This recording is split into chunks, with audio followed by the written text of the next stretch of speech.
ఓం సాయిరామ్. సాయి కుటుంబ సభ్యులందరికీ హృదయపూర్వక నమస్కారాలు. సాయినాథుడు మీకు సంపూర్ణ ఆరోగ్యం, సుఖ సంతోషాలు, సిరి సంపదలు, అష్టైశ్వర్యాలు ప్రసాదించాలని మనస్ఫూర్తిగా ప్రార్థిస్తున్నాను. షిరిడిలో బాబా ఉన్న రోజుల్లో ప్రతి పండుగను ఎంతో భక్తి శ్రద్ధలతో జరుపుకునేవారు. వీటిలో వినాయక చవితి ఒక విశేషమైనటువంటి పర్వదినం. గ్రామస్తులు చిన్న చిన్న మట్టి వినాయక విగ్రహాలను తీసుకొచ్చి ద్వారకామయిలో ఉంచేవారు.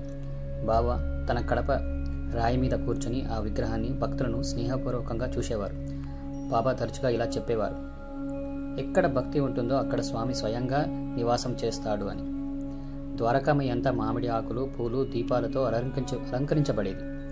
భజనలు, హారతులు, ధూప వాసనతో వాతావరణం అంతా ఎంతో పవిత్రంగా మారేది. భక్తులు మోదకాలు, నైవేద్యాలు గణేశుడికి మరియు బాబాకు సమర్పించేవారు.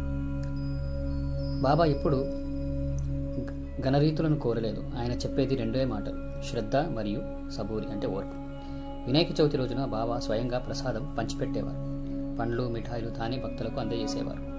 ఒక సంవత్సరం గణేష్ హారతి మధ్య బాబా చిరునవ్వుతో ఇలా అన్నారు, చూడండి, గజముఖుడు వచ్చాడు, ప్రేమతో పూజించండి, ఆయన అందరి అడ్డంకులను తొలగిస్తాడు.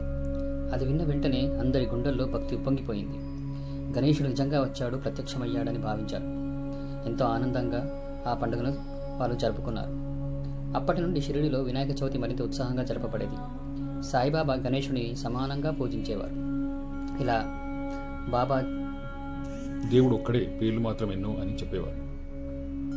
ఈరోజు కూడా షిరిడి సాయిబాబా సంస్థానంలో వినాయక చవితి పండుగను అదే సాంప్రదాయంగా జరుపుకుంటారు. ఇది మనల్ని ఆ దివ్య రోజులు గుర్తు చేస్తాయి. బాబా స్వయంగా పండుగను ఆశీర్వదించిన రోజులవి. మీకు ఈ కథ నచ్చినట్టయితే ప్లీజ్ లైక్ చేయండి, సబ్స్క్రైబ్ చేయండి. ఓం సాయిరామ్, ఓం సాయిరామ్, ఓం సాయిరామ్.